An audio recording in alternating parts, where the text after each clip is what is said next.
Pour savoir quelle est la disposition d'esprit qui conduit dans toute la vérité, remarquez ce que notre Seigneur nous dit de l'Esprit. Il vous conduira dans toute la vérité, car il ne parlera pas de lui-même, mais il dira tout ce qu'il aura entendu. C'est une grande docilité qui caractérise l'Esprit de vérité. Rien de plus admirable dans le mystère de la Sainte Trinité que cette subordination parfaite de la part du Fils et de l'Esprit, malgré la divine égalité qui les unit au Père. Le Fils a pu réclamer à bon droit que tous honorent le Fils comme ils honorent le Père.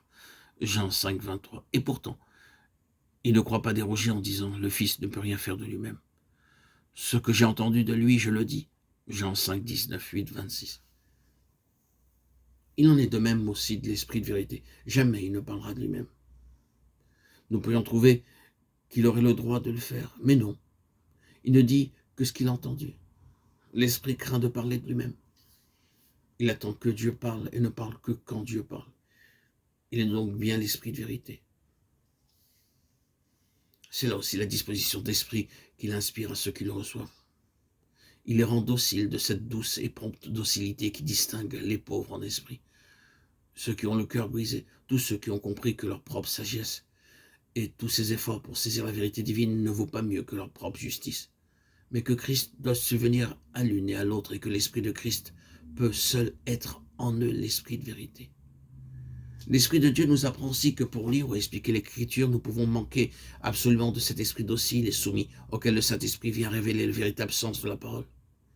Et il nous fait voir là ce qui empêche tant de lecture de la Bible, tant de connaissances bibliques et de prédication évangélique de produire de meilleurs fruits de sainteté. L'Écriture reste sans action parce qu'on l'étudie avec une sagesse qui ne vient pas d'en haut, sans demander et recevoir la sagesse de Dieu.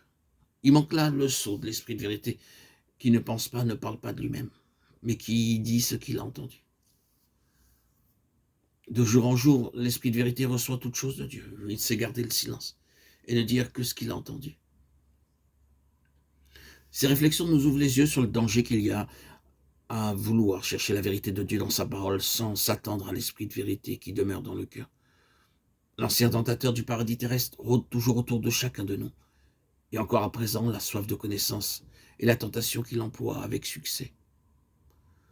Combien de chrétiens pourraient nous dire que leur connaissance des vérités divines ne produit guère de résultats en eux, que leur science les laisse sans force de résistance en face du monde et du péché, qu'ils ne savent que peu de choses de la lumière, de la liberté, de la force et de la joie que devrait leur apporter la vérité.